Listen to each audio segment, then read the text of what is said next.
What's up, YouTube? It's Nerdy Kid Dude.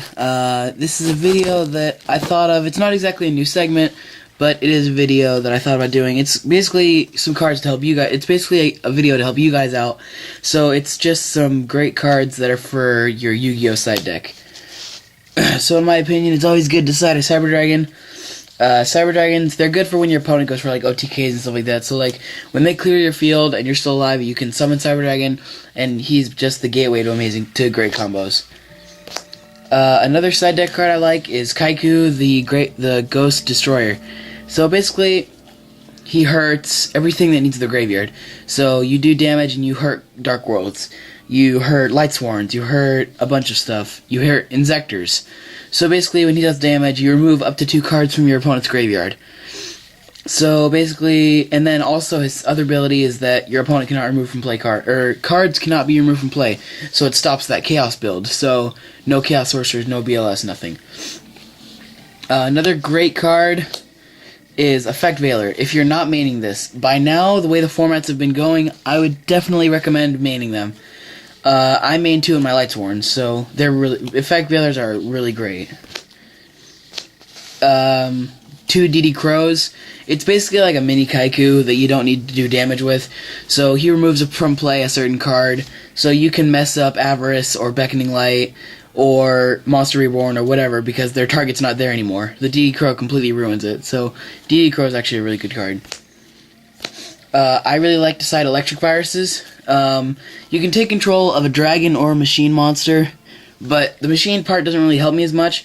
There's actually been a lot of Chaos Dragons and Dragons at my locals lately, so this card really helps, and with all the Dragons, with the structure deck and all this stuff, Electric Viruses are great. The next card that I like to do is Puppet Plant. It lets you take control of a warrior or a spellcaster. So Puppet Plant is a lot of fun because he hurts Samurais, he hurts Gravekeepers, he hurts a bunch of other stuff. One of my favorite plays that I did with Puppet Plant was I did Puppet Plant on Shien. My opponent uses Shien's ability and changes it to Kagemusha. I don't know if it was Shien's ability, it was someone's ability. So instead of giving me Shien, he gives me Kagemusha. I had a Chaos Sorcerer on the field. He was at 100 life points because he used Back to the Wall because he was running Samurais. And he gave me the Kagemusha. I synchro with the Kagemusha and the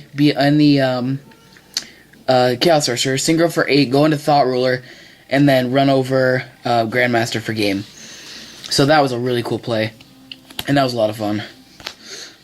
Kinetic Soldier, he's really great with heroes and samurais, so he's basically like a wall. He's like a mini Colossal Fighter. So he gains 2,000 attack whenever he does battle with a warrior. So he basically becomes a 3350 beater. So Kinetic Soldier is actually a really good card for samurais, heroes, whatever. Dimensional Fissure, if for some reason you don't rely on your graveyard as much, or it doesn't hurt you as bad, Dimensional Fissure is great, because, for one thing, it hurts me. I play Lightsworn, I don't know if you guys have noticed, but I'm a Lightsworn. I've played Lightsworn for actually a while now, because the deck that I have now is better than the one I used to have. But, this completely ruins me. It's like all my Lightsworns go to the remove from play, and I can't do anything. So, good for Inzectors, good for Lightsworns. Oh my god, it just hurts them so bad. Leeching the Light, it's another good card that I like. Helps you get over BLS, I can tell you that much. So do Leeching the Light, attack over BLS. That's always so much fun. But this is great against Lightsworns or any other deck that runs Lights. I find it funny how I play Lightsworns and I have so many cards that are good against Lightsworns. Double MST. This is I side them occasionally if I don't main them, but you guys pretty much know the story. I only have one, I need another one. Deck Lockdown basically hurts Gladiator Beasts horribly, and it can hurt, and it does hurt windups a little bit. So, basically, your opponent cannot special summon from the deck. It's basically like a Thunder King. So, nobody can add special summon from the deck for 2 standby phases after the card's activation, and nobody can add cards to their hand except for drawing them. So it's basically like it's like a Thunder King in spell form that screws over summoning from the deck. Traps, you got once, if I had another one I would probably side 2, but Skill Drain's always really good because some of your opponents I'm trying to work on a deck where I don't need them as badly, but some decks completely rely on abilities, like my Lightsworns. I cannot tell you how bad Skill Drain hurts me with I can't mill. So Skill Drain's really good. Imperial Iron Wall. Cards cannot be removed from play. Really good to help me, for one thing. Like, it saves my Lightsworns, but it's also good because it can hurt your opponent. Like, I side these against dragons, so they can't remove their Wyvern, or, like, other things like that. So it's actually a good card. If I had another one, I would definitely side 2. But Iron Wall is really good for protection and stuff like that. Double Rivalry of the Warlords. This card is so great. Oh my god. So okay, so basically you and your opponent call one monster type. That's all you can summon or play or whatever until this card's gone. And it's gone, and it's there until it gets blown up. So basically, this is actually why I didn't make top 4 at my locals a few weeks ago. My opponent was down to 700 life points. He activates Rivalry. I didn't know about the second ability of Rivalry, which means I should actually start reading my cards more often. So instead of calling, I had 2 Wolves and a Lumina. And I called Beast Warrior instead of Spellcaster because I forgot it was continuous. So I called Beast Warrior. I could only have... And then I tried overlaying, and he's like, you can't. I'm like, why? And he's like, because Rivalry. I'm like, oh, wow, that sucks. So I'm stuck with 2 Wolves. And if I didn't misplay, I could have gone Lumina's effect, get Lila back, Lila's effect, blow up Rivalry, attack for game. But unfortunately, I was stupid and didn't read my cards. Read your cards. But, no, this is a really good card if you run a certain archetype. Like, I have a Psychic deck profile coming up soon. I'm gonna post that soon after I get my Overload teleporters in the mail. But, like, I can call Psychic, and it'll screw my opponent over.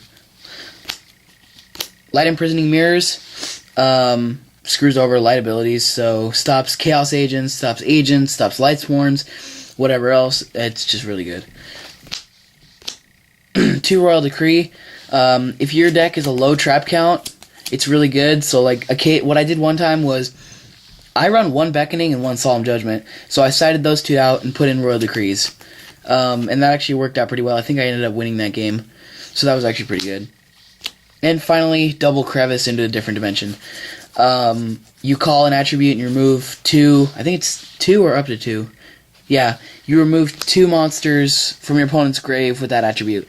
So what I like to do sometimes is, like, my friends will always give me a hard time. Like, they'll Crevice Light, and they'll remove my 2 Lightsworns, and that stops my JD, which is really dumb.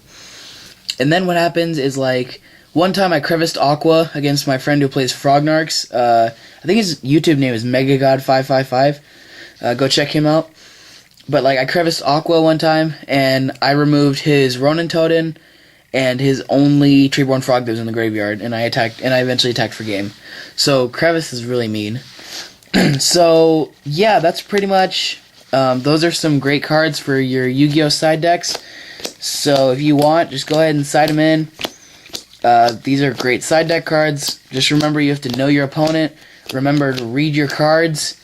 And that's pretty much it. So side cards get the advantage, and they get you safer. So that's my video on great side cards. Alright, peace out, YouTube.